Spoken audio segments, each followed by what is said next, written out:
नमस्कार मित्रों, आज मैं उपस्थित हूँ भैरव साधना से संबंधित कुछ प्रश्नोत्तर मुझे भेजे गए थे मेल के माध्यम से। उन प्रश्नों के उत्तर मैं एक एक कैसे देता, इसलिए मैंने एक वीडियो बनाना ज़्यादा उचित समझा। आप लोग इस प्रश्नों के उत्तर मैं नाम सहित बोलता जाऊंगा, आप लोग समझ जाइएगा किसने मेरे को मेल किया था। उन प्रश्नों के उत्तर हैं। पहला प्रश्न है,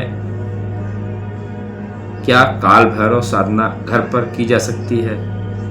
रेणुका जी का। जी हाँ मैडम,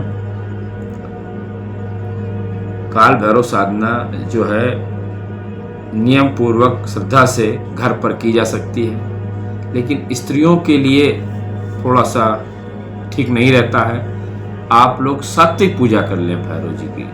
सात्विक मीन्स रात्रि पूजा न होके बल्कि 8 बजे से और 10 बजे के बीच में नॉर्मल पूजा कर लें। आप केवल उनका बीज मंत्र जप लें, बस इतनी ही पूजा सफिशिएंट होगी।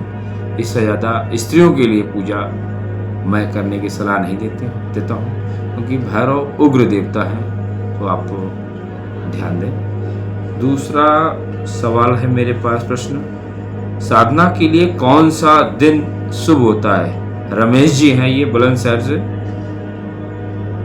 काल भैरव साधना आप किसी भी दिन प्रारंभ कर सकते हैं। वैसे रविवार, मंगलवार और अष्टमी तिथि से अगर आप प्रारंभ करेंगे तो ज़्यादा बढ़िया रहेगा।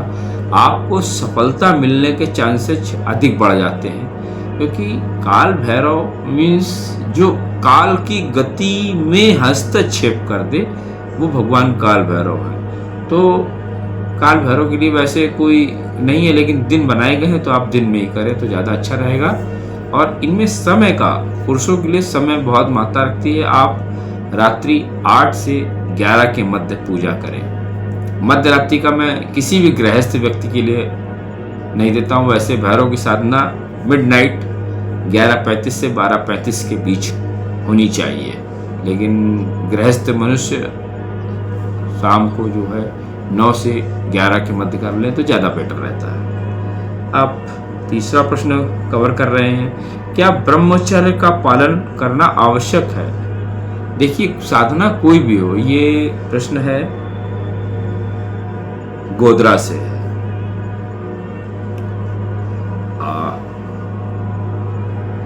आनंद जी का है।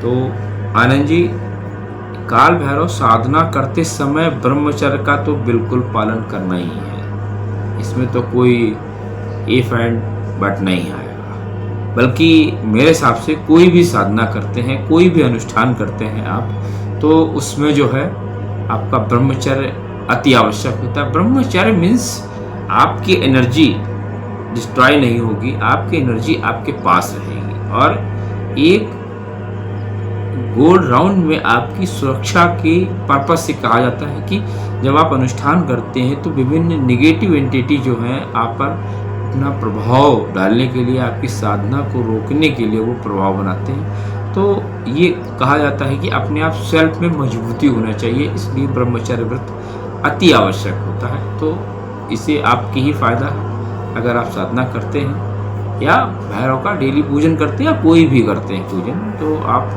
ब्रह्मचर्य व्रत में रहेंगे तो ज़्यादा बेस्ट है। बाकी तो ठीक है, गृहस्थ है तो फिर थोड़ा बहुत तो चलता ही है। अब चौथा प्रश्न है, क्या काल भैरव साधना में डर लगता है? देखिए, ये तो प्रश्न ऐसा है कि आप उसको करके देखिए, आप खुद महसूस करेंगे कि डर लगता है या नहीं लगता। लेकिन नहीं, काल भैरव साधना ये दूर से जो देख रहा है उसको डर लगता है, आप करेंगे तो डर नहीं लगेगा, क्योंकि काल भैरव भगवान शिव का ही तो रौद्र रूप है। कोई बाहर से कोई डाकनी पिशाचनी वाला थोड़ी ना है, बाबा है भोलेनाथ के उग्र स्वरूप। तो आप डर की बात ना करें, डर तो वहाँ समाप्त होता है। काल भैरव का साधक डरता नहीं है, उसका डर उस व्यक्ति से डरता है जिसका काल भैरव जो साधना कर रहा है। ठीक है। अब प्रश्न आता है, प्रश्न नंबर 5 है मोहित जी का। ये शायद उड़ीसा से है। जी जी, उड़ीसा से। तो इन्होंने पूछा है सबसे प्रभावशाली मंत्र भैरव का कौन सा है। देखिए, मंत्र तो गुरुमुख से ज़्यादा अच्छे रहते हैं, फिर भी ऑन रिस्क मैं ये कह सकता हूँ कि अगर आप गुरु दीक्षा नहीं लिए हुए हैं, गुरु से प्रदत्त मंत्रों का ही जाप करना चाहिए। क्योंकि बिना आप चौराहे पे आ रहे हैं, चौराहे पर खड़े हैं और आपको किधर रास्ता जाना है ये आपका गुरु तो बताएगा। बिना गुरु के ज्ञान संभव नहीं है, पहली चीज़। और बाकी अब गुरु नहीं आपके पास है तो भगवान शिव से प्रार्थना करें। और उसके बाद आप जो जैसे बीज मंत्रों का जाप आप कर सकते हैं, बीज मंत्रों का जाप आप बिल्कुल कर सकते हैं। आप चालीसा पढ़ सकते हैं, भैरव चालीसा है, भैरव सहस्त्र नाम है, ये सब चीज़ें आप कर सकते हैं। जैसे बगलामुखी माता का आता है तो उनका भी सहस्त्र नाम, जो भी बीज मंत्रों का मेरे अनुसार से आप बीज मंत्रों का जाप कर सकते हैं बिना माला के, केवल अनवरत, ठीक है। बाकी उसका भैरवाष्टक है, ये सब आप कर सकते हैं। पाठ कोई भी कर सकते हैं, चालीसा या पाठ, लेकिन जाप गुरुमुख से ही करना ज़्यादा अच्छा रहेगा। बाकी बीज मंत्र का जाप आप कर सकते हैं। अब छठा प्रश्न दे रहे हैं, ये उत्तर प्रदेश से ही हैं, मोहिनी जी। इनका प्रश्न है साधना कितने दिनों तक करनी चाहिए। देखिए, ये प्रश्न साधना कितने दिनों तक करनी चाहिए, ये प्रश्न थोड़ा सा इसमें मैं चेंज करना चाहूँगा। साधना बल्कि अनुष्ठान कितने दिनों तक करना चाहिए। तो अनुष्ठान के लिए 11, 21 और 41 दिन का अनुष्ठान होता है। साधना कब तक करनी चाहिए, देखिए, जब तक आपकी साधना फलित नहीं हो जाए तब तक साधना करनी चाहिए।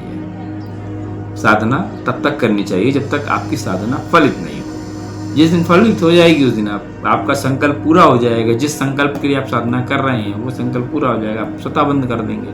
और बाकी 11, 21 और 41 दिन की साधनाएं की जाती हैं, अलग अलग समय काल परिस्थिति और मंत्र के हिसाब से, आपके गुरु ने जो बताया है। इसके बाद प्रश्न नंबर 7 में मुकुल जी पूछ रहे हैं काल भैरव साधना में कौन कौन सी सामग्री। देखिए, काल भैरव की साधना में कौन कौन सी सामग्रियां होती हैं ये मैं बता देता हूं, लेकिन अलग अलग साधनाओं में अलग अलग सामग्रियां प्रयोग होती हैं। एक मोटा रैंडम अगर मैं बताता हूं तो नींबू हो गया, आपका सरसों का तेल या तिल का तेल हो गया। नींबू अगर तब होगा जब आप तांत्रिक प्रयोग करेंगे, मांत्रिक में कोई नहीं है। इनमें सीधा सा एक होता है कि एक दिया बना लिया जाता है, दिया होता है मिट्टी का या आटे का, गूंद की आटा बना लेते हैं, उसमें 4 तरफ की चौमुख बाती बना लेते हैं, उसमें सरसों का तेल या तिल के तेल से प्रज्वलित करते हैं दीपक, और वही भगवान भैरव को अर्पित किया जाता है। नैवेद्य में उनको उड़द की दाल के पकौड़े हो गए, मुगौड़े हो गए, ये सब समर्पित किया जाता है, ठीक है ना। दही बड़े उनको बहुत अच्छे लगते हैं, इमरती उनको चढ़ाई जाती है, और गुड़ और घी मिश्रित करके भी चलाया जाता है। तो ये चीज़ें ऐसी हैं कि कहाँ पर कौन सा प्रयोग हो रहा है उसके हिसाब से, और यही सब चीज़ें हैं। इसके बाद 8वां प्रश्न है क्या साधना अधूरी छोड़ सकते हैं। देखिए, ये प्रश्न तो न जाने आज मैं कवर कर रहा हूँ, लेकिन ये प्रश्न बहुत पूछा जाता है कि क्या साधना अधूरी छोड़ सकता हूँ, या साधना से अधूरी छोड़ने से हमें क्या हानि या लाभ होगा। देखिए, एक रैंडम प्रश्न है तो मैं इसका आंसर थोड़ा समझा के देना चाहूँगा कि कोई भी साधना आप कर रहे हैं तो कोशिश ये करिए, साधना तब चालू करिए जब आप बिल्कुल अस्वस्थ हो कि मेरे को कोई काम नहीं है, मैं एकदम फ्री हूँ, मैं साधना पूरी कर सकता हूँ, उस समय साधना बनाइए। क्योंकि साधना बीच में छोड़ना कोई काम ठीक नहीं होता है। आप उठाइए, बिल्कुल 21 दिन की कर रहे हैं तो 21 दिन करिए, 11 दिन की कर रहे हैं तो 11 दिन की करिए। अगर आपको लग रहा है कि मेरे को कोई काम आ सकता है तो आप 11 दिन की ही उठाइए, बाकी आप मत करिए। और बात रही कि साधना बीच में छोड़ने से कोई हानि, तो मैं तो इस पक्ष में नहीं होता हूँ कि कोई हानि होती है, ठीक है। आपको उसका फल नहीं मिलेगा, लेकिन हानि होने की कोई मतलब नहीं बनता है।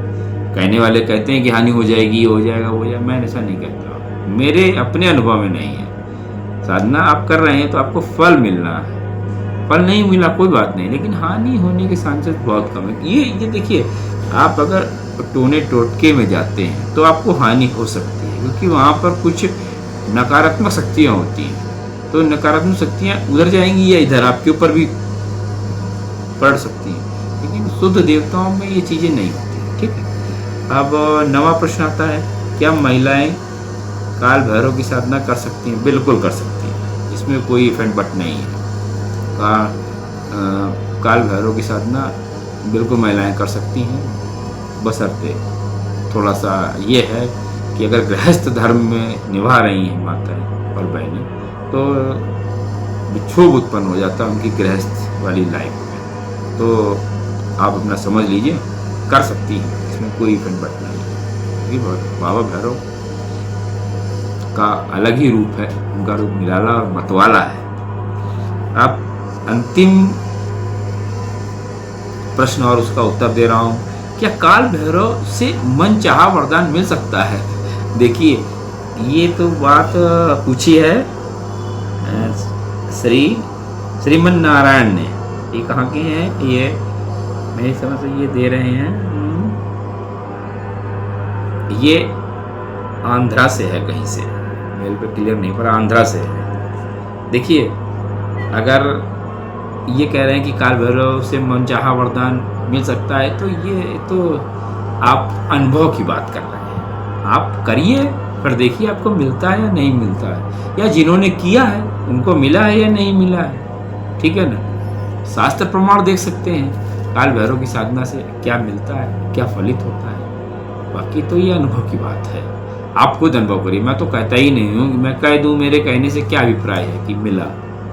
आप खुद करिए और खुद देखिए कि मिलता है या नहीं मिलता है। और अब बाकी आप लोगों को अगर कोई प्रश्न हो तो आप लोग इन्हीं कमेंट के माध्यम से नीचे दे देंगे या मेरे मेल पे भेज देंगे, तो मैं वहाँ से आपके भी प्रश्नों को अपने इस वीडियो में टॉपिक में लेके उनका आंसर कर दूंगा। और किसी भी चीज़ पर आपके प्रश्न हो सकते हैं, कोई वो नहीं है, किसी भी देवी देवता से संबंधित है या आप मेडिटेशन से संबंधित है या विज्ञान भैरव प्रयोग से संबंधित है, कोई भी अगर आपके प्रश्न आते हैं तो मैं अपनी कोशिश में ये रहता हूँ कि सभी के आंसर को क्लियर किया जाए। इसीलिए मैंने ये एक नया चालू किया है। आप लोग के सहयोग रहेगा तो अवश्य हर बार आपके उत्तरों को, प्रश्न उत्तरों को कवर करूँगा और आप लोगों को आंसर करता रहूँगा। आप लोगों से बस एक ही रहता है कि सहयोग, कि आप लोग हमारे वीडियोस को अच्छे लगें तो आप बिल्कुल जो है हमारे वीडियो को सुनिए और कुछ लोगों तक और पहुंचाइए, जिससे कि हमारा ये जो एक छोटा सा प्रयास है इसमें हमको सफलता मिल पाए। जैसे विज्ञान भैरव का प्रयास मेरा बहुत अधिक है। मैं चाहता हूं कि हर व्यक्ति, भारत का हर व्यक्ति विज्ञान भैरव जो हमारा एक ग्रंथ है उसका वाचन करे, पठन करे, क्योंकि विज्ञान भैरव में वो चीज़ें दी हुई हैं मैं कह नहीं सकता हूँ। ध्यान की वो गजब विधियाँ हैं जिनसे सेल्फ रियलाइजेशन थोड़े दिन में आपको होने की संभावना रहती है। बिल्कुल आप वो भी सीरीज़ जरूर सुनिए। बाकी जो प्रश्नोत्तर वाली सीरीज है ये भी आप सुन सकते हैं। आप लोग का सहयोग का कांक्षी रहूँगा। वीडियोस को लाइक करिए, सब्सक्राइब चैनल को कर लीजिए जिससे कि आपको नेक्स्ट नोटिफिकेशन मिल जाए, इसलिए बेल आइकन को बिल्कुल दबा दीजिएगा और शेयर अवश्य करिएगा जिससे दूसरों को भी लाभ हो। जय बाबा भोलेनाथ।